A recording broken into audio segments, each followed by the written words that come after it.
fidelity, right? To be able to say that. What happens when that happens is the standard error becomes quite large, and my confidence isn't in saying that isn't as high. So we like to, not to say it doesn't happen, because I have seen some kids that are super high and they do get way above grade level. But we do, when they are like that, you know that they are really, really high, because we ask a lot of questions in those areas, 1 year above grade level for math, and then 2 grade levels above in reading.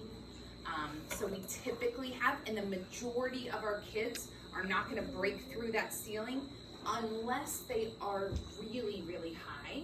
Then they will break that ceiling, and we will allow them to go up and ask questions above that. So it will report wherever it is. Yes, it will. Yep.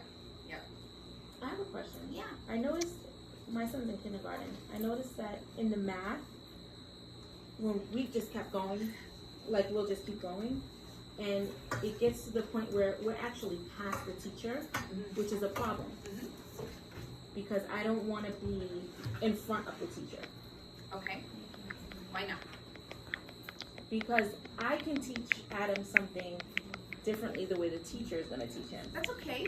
That is okay. It's okay. It is okay. But if I'm ahead of the teacher and then he's in class and then they're not doing the same thing, when he's learning at this age, that could create a problem for him the way he's going to do it, because core math is completely different from the way I learned math. I'm 41. Yeah.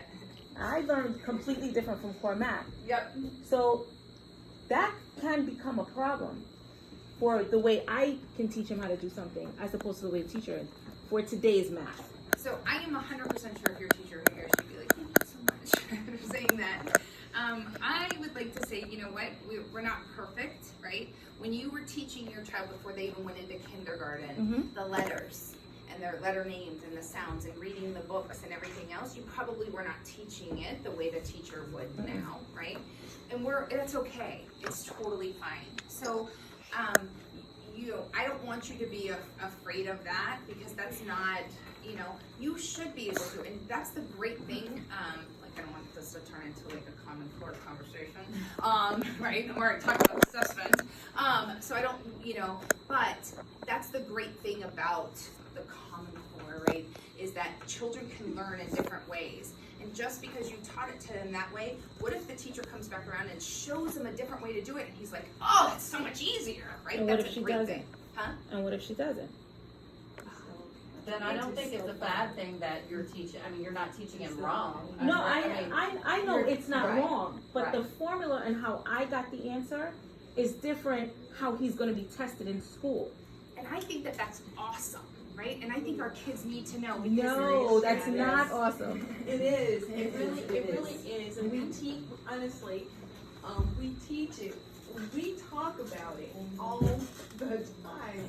We want our students to have a litany of different strategies to utilize when approaching and addressing reading So how? and math. So, and when you teach, let's say, for instance, when he takes the FSA, Stephanie was referencing that. When he gets to that level in 3rd grade and he's taking FSA, that teacher for the entire course of that year will infuse various strategies, techniques that boys and girls can utilize to answer this math question and to derive at answering this ELA question through different steps. It is our job, and I talk about it all the time, for teachers to front load their lessons with vocabulary, strategies based on that standard that Stephanie was talking about. Common Core is the overarching, but Florida made it unique and made it their own.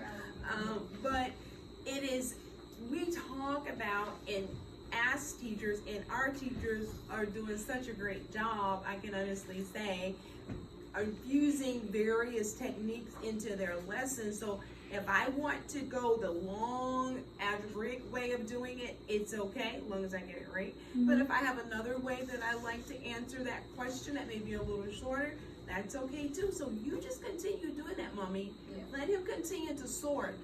And we will adjust and continue to meet you where you are with him in his learning and just push him further. Don't stop. It's not a problem. Because I noticed that when we were doing the iReady math part, the reading part, I have a problem with that. Right. It's Reading's very gray, right? Yeah. It's very gray. Math is a little more black and white. You see it more. Yeah. right. So the math, there was parts of the math that we were doing before the break, and I asked this teacher, which I love. This teacher's great, and she said, "Well, we haven't gotten to that yet."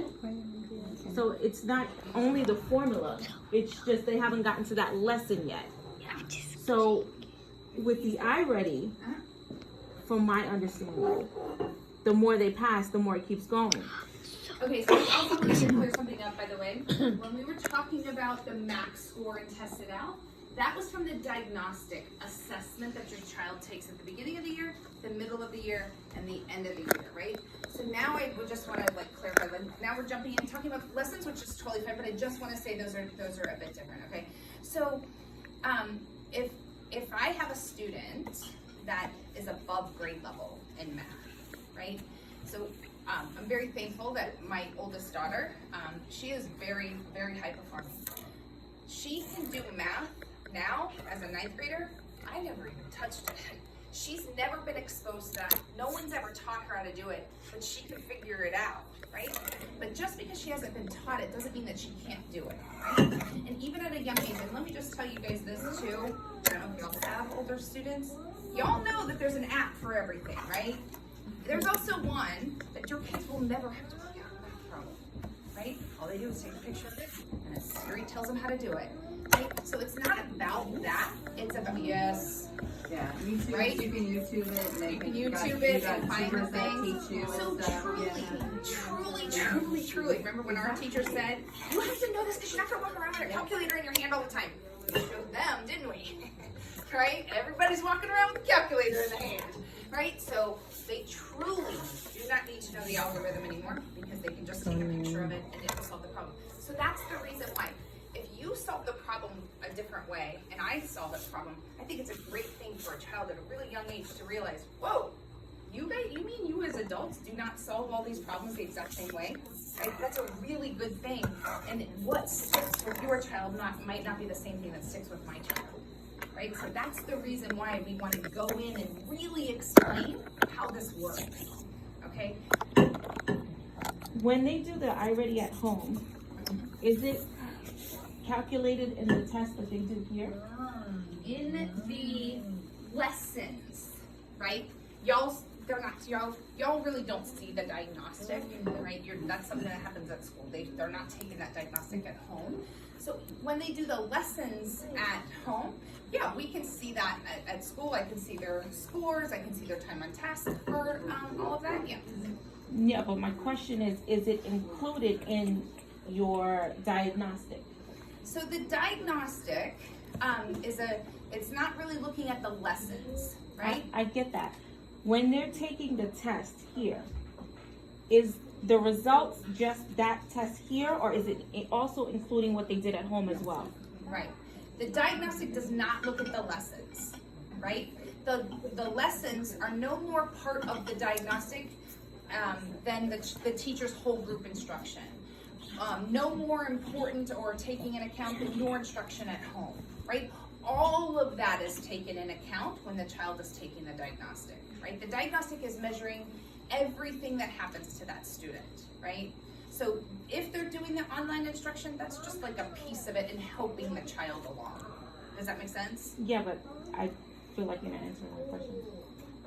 Okay. Is that included, what they're doing at home and the test scores that they're getting at home? Is that included in their diagnostic? It's not. No. So that was it. Just simple. Okay. So the diagnostic is measuring everything that's happening in that child's life, right? Okay. What the weather is like outside that day and factors how that child is going to do on that diagnostic, right? Okay, so let's talk about what happens when they finish that diagnostic, right? So first, you get the report, right? As a teacher, I get this report. I get information about what should I be doing with my instruction, whether that is whole group instruction or if it's small group instruction. I also, which this is the part that you're familiar with, is the online lessons, right? This is what I get, and they will get a prescription. Some of those lessons will be high and some of them will be low. So this is one of my favorite things that we do. And if it's, I don't know if you can hear the volume of it, but this is a little boy. We put Google Glasses. We didn't. I did not. My company did. Somebody at the research lab did this. Right? They put Google Glasses on a child.